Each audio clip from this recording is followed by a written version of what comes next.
Well guys, weather's kind of sketchy. We're hooked up ready to put in the ramp here, but we're at the very south end of Lake Toho, as it's called. Its real name is Lake Toho, which is Seminole Indian speak for sleeping tiger. And believe me, this is a huge lake, and it can get very, very rough. Over there on that side of the lake, it is raining. Okay, we just drove through that. So we're going to give it a minute, get the boat ready. And, you know, it's summertime here in Florida, so these things tend to pass over very quickly. No sense of getting wet if we don't have to. So we'll just get our stuff ready, and we'll see if we can get out. And we're actually going to go right through the locks. And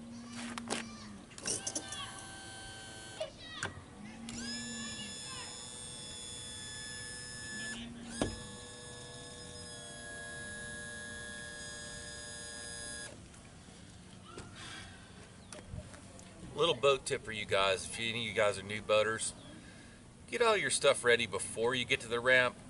Today, you know, we're the only one here, but when it's a crowded ramp, a lot of people trying to get in, get everything ready before you get to the ramp. That way you're not clogging up the ramp for other people. Just a common courtesy, I call it. Hey, and if it's dark when you're backing down your boat, make sure you turn your headlights off, parking lights only.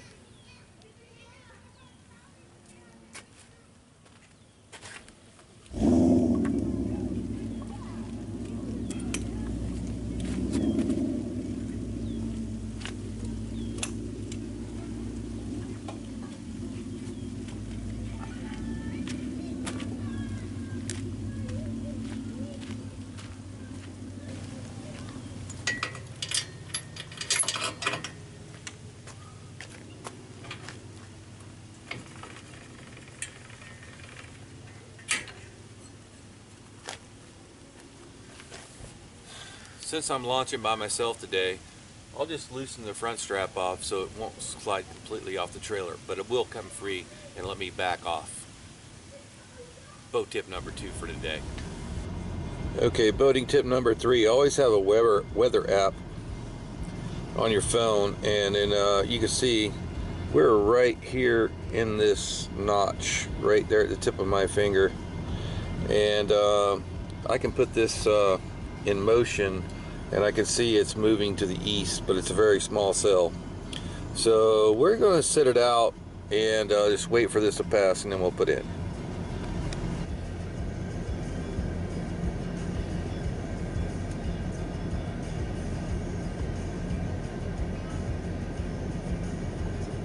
Okay guys, we're in the boat, we're back down, so we're going to start up. We got our already got our rope ready. So we're just going to pull off the trailer. You know, when you're by yourself, you got to do this kind of thing without any help. So, you know, just be careful. Learn how to operate your boat. Hey, and don't learn how to back a trailer at the boat ramp. Learn how to back a trailer at the Walmart parking lot or some place that's wide open. All right, guys, we're just at the edge of the water control structure, which we're going to go through. So we're looking at our depth finder here, seeing if we're marking any fish down there. This is not on the other side is as productive, and as you can see, it is trying to sprinkle rain on us again. So I'm trying to cover the camera, and we'll show you how to lock through.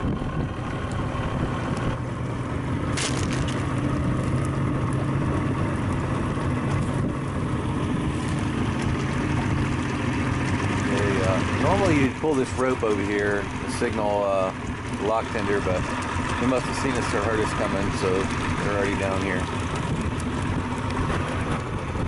Okay, what she's going to do is she's going to crack those gates open and let the water from this side, which is higher, flow in. Well, okay,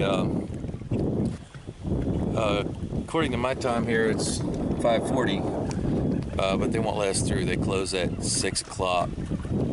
so we wouldn't have had a lot of time over there anyway.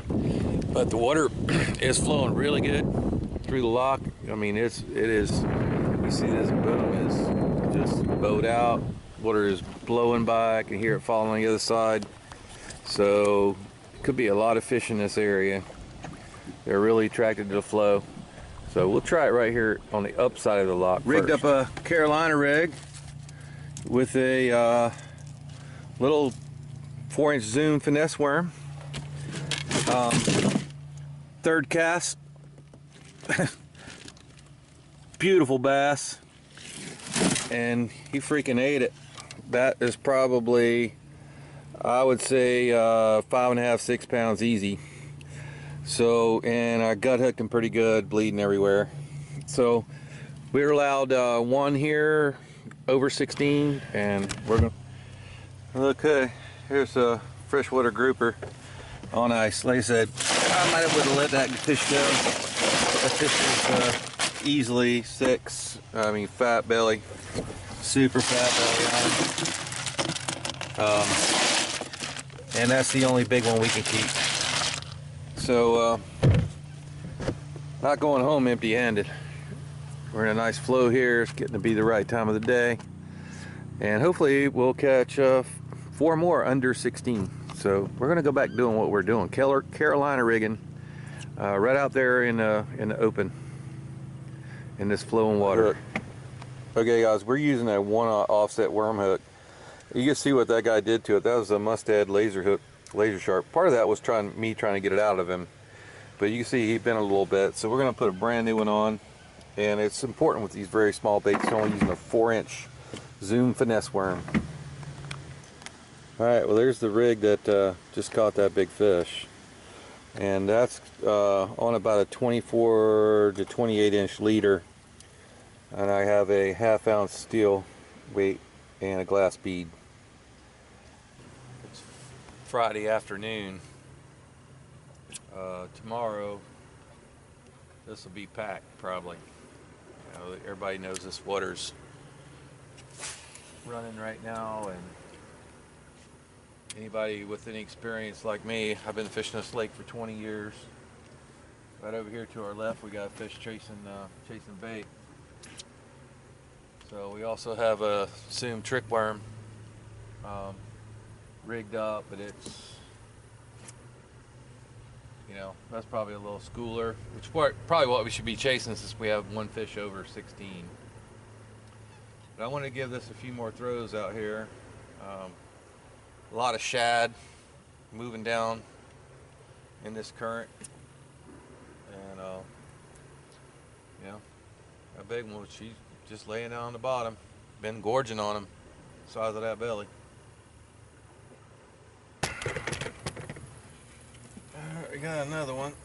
I don't feel like a giant. Maybe it's another keeper. Yep. Nice fish. Good 15-incher. Again, a little zoom. 1/0 hook. That'll eat.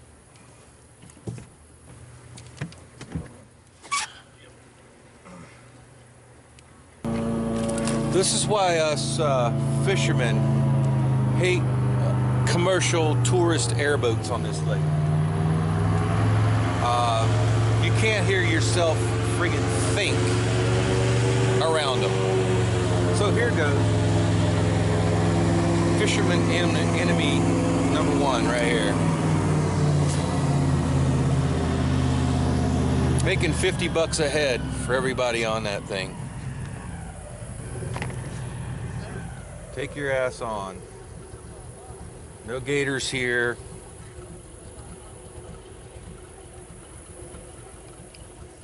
All they do is make noise. They try to say they can't make them quieter, but there ain't muffler 1 on that 502 cubic inch car motor he's got on it. So I don't believe that.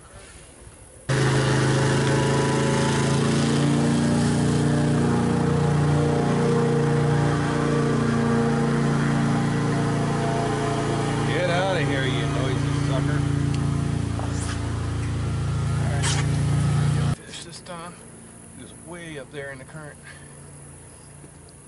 Well, he's not as big as I thought he was. Just strong, fighting against that current. But hey, another keeper. Good pound and a halfer. We need one more for our limit.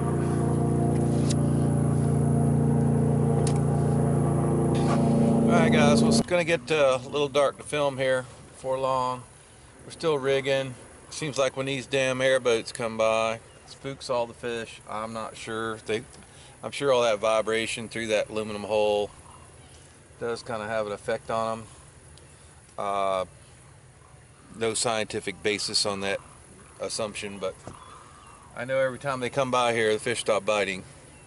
But right now we got 4 fish. We got one very, very close to 6 pounds, and we have 3 keepers.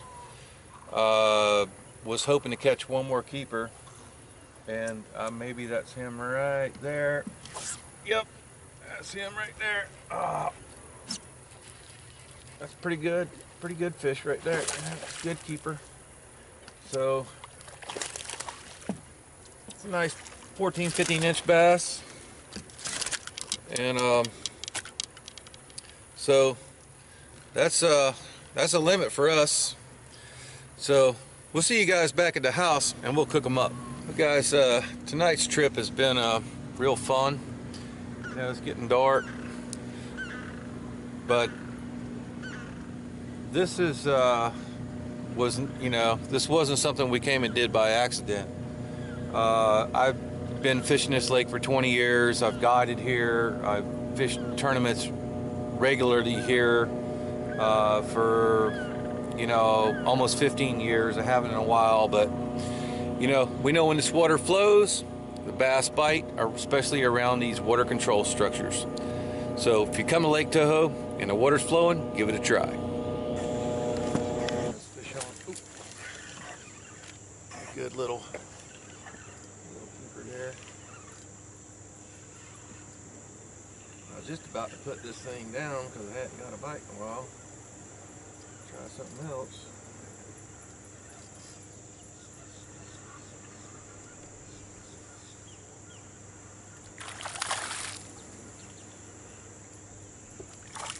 Boat swing on him. Good little 14-inch fish. I'm gonna put him in the live well though, in case we can cull him out later. Got a pretty nice fish. Oh, mess around and get off. Alright, let's see if we can get this one out without losing it. Might be the same fish. It almost looks like the same fish.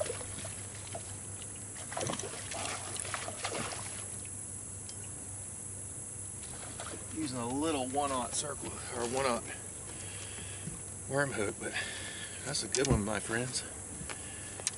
Solid 2.5. Fat belly on him. They're down there eating all these shad. Seen them all there down there before daylight. Actually caught some of them in the cast net, but that's a beautiful fish. Go ahead and put him in live well.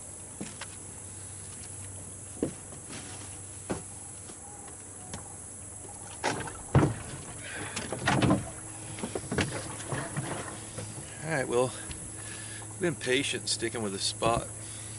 I know they're down there. Just gotta make the cast and hope you can get in front of one.